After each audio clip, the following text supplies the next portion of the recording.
the newsroom of the Bryant College Station Eagle, this is the Brazos Sports Prepscast. And now, the Eagle High School sports team, Alex Miller and Jake Weiss. Welcome back to another episode of the Brazos Sports Prepscast. I'm Alex Miller with the Eagle, joined always by our high school sports reporter, Jake Weiss. Jake, week one saw some surprises and some upsets and some key wins for some Brazos Valley schools as we move here into week two. Week one was pretty exciting, man. I don't know about you, but I'm excited to see what happens in week two. Week one, I don't know about you, but to me, week one lived up to billing, and a little bit more. So I'm excited to see what happens this week. For sure. Well, hey, later in the show, we're going to be joined by Dave Campbell. He's the former Eagle High School sports reporter and voice of the Bryan Vikings. He's going to discuss Bryan's big win over Waller and just a little bit about the Vikings team. But first, let's get into some other local action. Jake, last week you were out at A&M Consolidated. They opened with a 38-13 win over Huntsville. You know, the Tigers, they're now up to number 3 in Dave Campbell's Texas Football's 5A Division I poll in the rankings, number 3, of course. What'd you see from the Tigers last week at Tigerland? Man, first off, just real impressive win. That's obviously kind of, when you see the score, 38-13, you can already tell it was a pretty impressive win. But, I thought it was real impressive. The offense looked real good. The big 3 I kind of thought were Keyshawn Thomas, running back, Wesley Watson, wide receiver, and then quarterback Will Hargett. They all had 2 touchdowns each in the first half. Will had 2. He threw to Wesley. Keyshawn ran in 2 of them. And then Will had 1 more in the second half to kind of cap off his night. Pretty much for A&M Consolidated, too. By, I think, about midway through the third, they ended up pulling their starters, got to give those guys some rest. So all in all, I was real impressed with the offense. And the defense, I thought, looked good, too. I don't want to just heap praise on the offense and not talk about the defense. Defense looked good. Couple penalties I'm sure they want to clean up. I think they had like 7 penalties or 6 penalties between the offense and defense. So some stuff to work on, and I'm sure that's how kind of Coach Fedora feels too. He talked post-game just kind of, hey, we did some good things, we did some bad things to fix in week 2, this week obviously. So yeah, he was happy with the win, and I was impressed with how they looked. But overall, there are definitely some things they can work on. But pretty much made a strong statement in the first week, I thought. Yeah, you got a chance to go talk with Wesley Watson yesterday, or this morning, I should say. Yeah, I think. I was going to say. Yeah, and you'll have a feature on him and later this week in the Eagle, so exactly. Be on the look for that. Thanks for the shout-out there. I was thinking about weaseling that one in, but I'm glad you brought it up, not me this time. We've always got to shameless plug our stuff so people can go read, so. But of course, Consol, they're going to play the team from Mexico this week, a game that got canceled last year, actually. So the team from Monterey, they're making that trip back up here to College Station. It was a crazy week in 5A Division I when you look at what happened. Denton Ryan lost to New Braunfels kind of in a stunner. You had some other top 10 teams lose there in that first week. I think Aledo was one of them that lost. They lost to one of the private schools up in DFW. So College Station, of course, they lost to Lucas Lovejoy in the Tom Landry Classic. We'll get to them here in a minute. But that can really open the door for A&M Consolidated to really ascend up those rankings. I think Longview's number 1 right now, and I can't remember who's number 2. But the Tigers, they're sitting real pretty there at number 3, in good position to make their way through the season up there among the best of the best if they can keep things rolling, and certainly showed on Friday that they've got what it takes to be a legit contender this fall. So College Station, of course, they dropped their season opener to Lucas Lovejoy in the Tom Landry Classic up in Allen, 52-27. The big story from last week was that Marquise Collins would be out for the season with that injury. We saw him at the game, had his left leg in a brace. The Cougars, they stayed in it for a while, but Lovejoy's offense was just too much for them to keep pace with. The Cougars had some chances to score. I think they were in the red zone 3 times and unfortunately came away empty-handed all 3 times. When you're playing a top 5 opponent like that, missed opportunities can really come back to bite you, and that's kind of what happened to the Cougars. Second quarter, things really just kind of got away. Lovejoy, I mean, man, that offense, they're the real deal. I mean, you got 2 receivers going to Division I schools. They have a third guy in Dalen McClendon, who he's a junior, probably made a big splash. I haven't seen his Twitter, but I'm willing to bet he's had some offers since last Saturday. But one of the big things is that the Cougars, they split time at quarterback between Jackson Ingram and Arrington Maiden. I wanted to ask you about that. I'm glad you brought it up because I was kind of curious. For those that didn't follow along with Alex's Twitter, which you should have, his coverage of the game, because that's what I did. You were covering that one. So, yeah, I wanted to ask about that, and then I wanted to ask, too, a little bit about, I think you talked to Coach Pryor as well this week, didn't you? Yeah. So, that first half, Jackson Ingram gets the nod, senior transfer from one of the Katy schools, beats out Arrington Maiden, the junior, and, had some good stuff, wasn't able to play in the second half. And Arrington Maiden, he comes in, leads a couple of good touchdown drives. So the Cougars saw some good things from both, trying to get that offense going. They lost their whole receiving core from last year too, so a lot of new faces on in the skill positions at offense. But yes, Arrington Maiden, he's expected to start for the Cougars this week. Okay. It sounds like Jackson Ingram is going to be unavailable with a minor injury. They don't expect him to be out long, but he's a guy that won that job, and they're hoping to get back soon. But yeah, Maiden's going to play this week at quarterback for the Cougars. Curious to see how the run game continues to evolve for them without Marquise Collins. Yeah.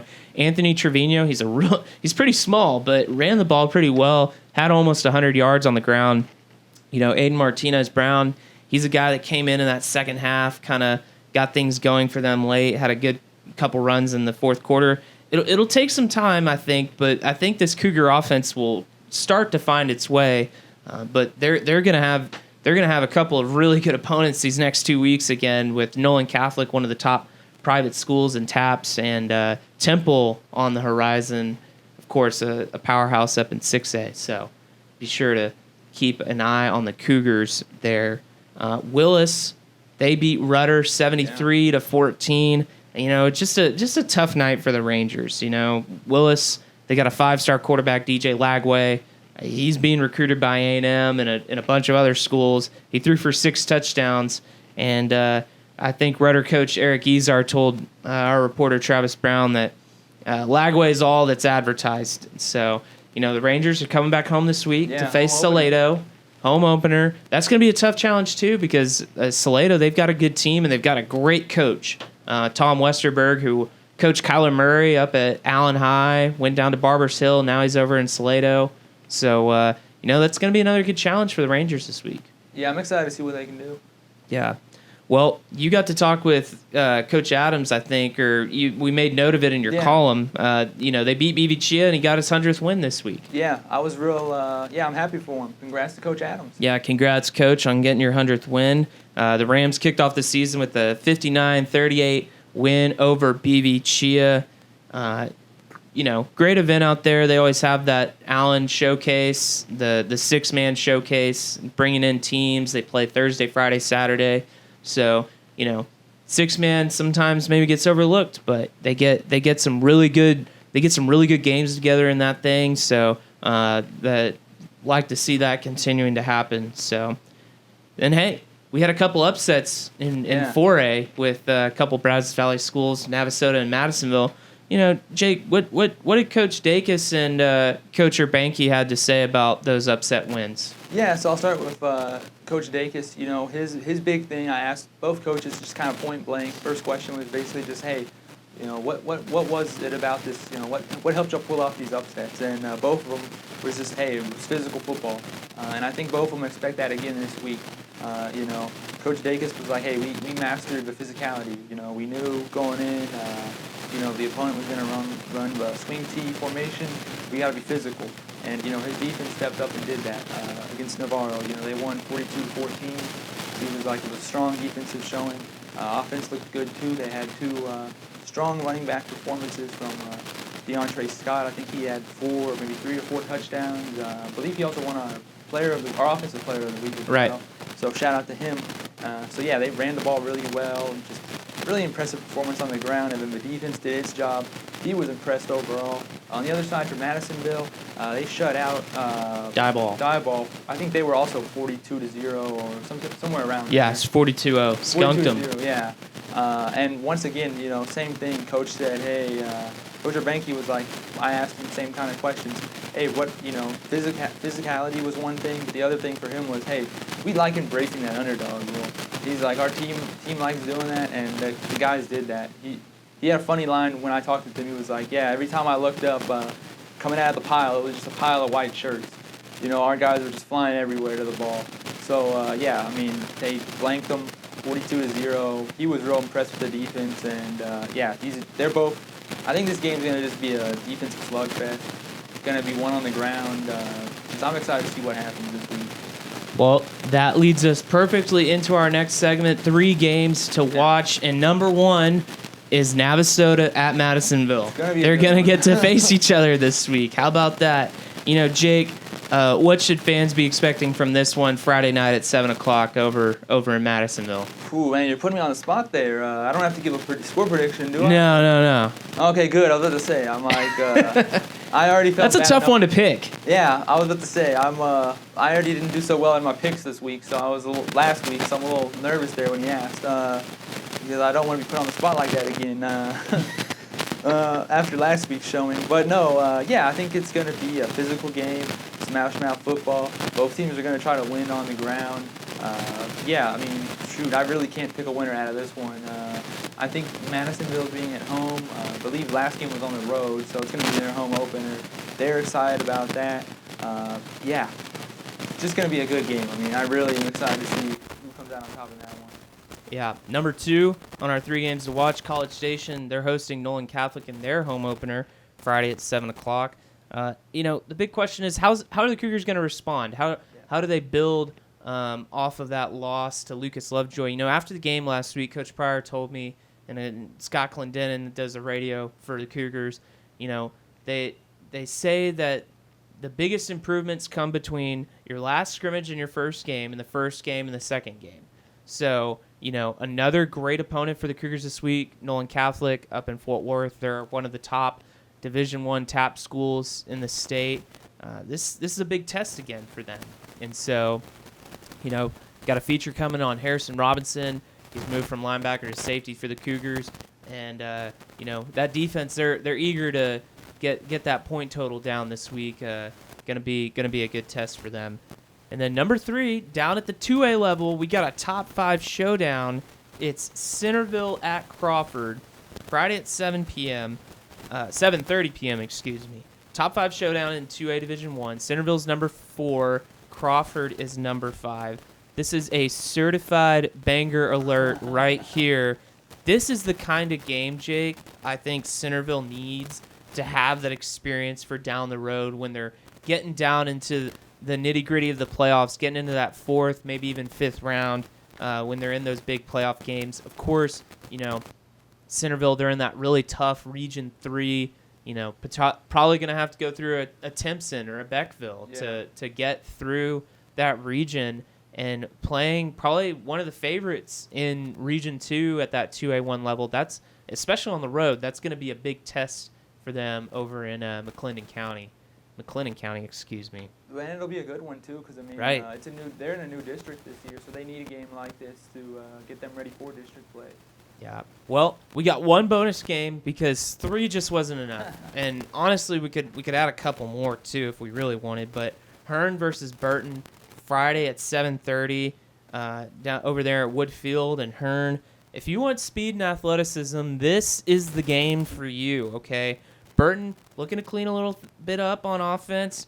They had a number of penalties last week. We're still able to get a good win over Holland. But, they've got a legit ground game behind Tyrone Gilman. I mean, he was great last week, just looking at the box score and the recap. I mean, he's really a playmaker for them. And then, Hearn's ability to throw the ball with Keyshawn Langham and some of those receivers that they have, that could be a potential X factor for the Eagles trying to pull an upset over the Panthers.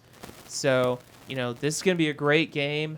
You like to see these high-quality non-district matchups, especially for two programs like Hearn and Burton that, Burton went to a regional final last year. Hearn, they're always a contender over there in that 2A1 ranks. They've got great speed and athleticism, so going to be a good game on Friday night. Yeah, I'm excited. All right, that's going to wrap up this segment. Coming up next, we're going to hear from Dave Campbell. He's the voice of the Bryan Vikings, talking a little Bryan football. We'll be back here on the Brazos Sports.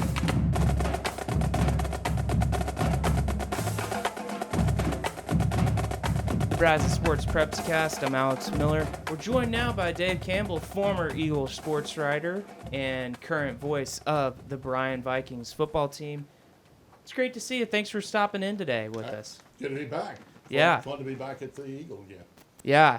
Well, Bryan started off its season with a pretty lopsided win over Waller last Friday. What really stuck out to you about their win over the Bulldogs? I really liked what they did offensively. They scored 67 points, best offensive outing since 2016 when they scored 70 against University. So there were very few things to complain about from the offensive standpoint. They really did a lot of positive things, and a lot of people were involved. Have shown a lot of guys that have offensive ability that maybe they've not been able to put that offense together here recently. So that's been a good start. Yeah. And Dave, speaking about the offense a little bit, quick little plug, we'll have a feature on Friday's edition about Bryan quarterback Malcolm Gooden, so be sure to check that out, everybody. Good choice. Thank you. But, I was just kind of curious, how much does it help to have him back at quarterback this year? Oh, I have you guys to thank because I looked at the stats in the Eagle, and I went, my gosh, he had really good stats. I mean, statistically, he had a tremendous week. And yet I didn't get the feeling that Malcolm was at any point doing what he did as a sophomore, which was take over games sometimes. They didn't display a lot of his running talents, which are significant.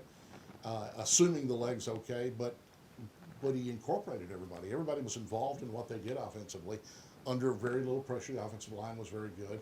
I was very impressed with Malcolm. I thought he did a great job, but I still think there's more to come. I think he'll be very good as the season progresses.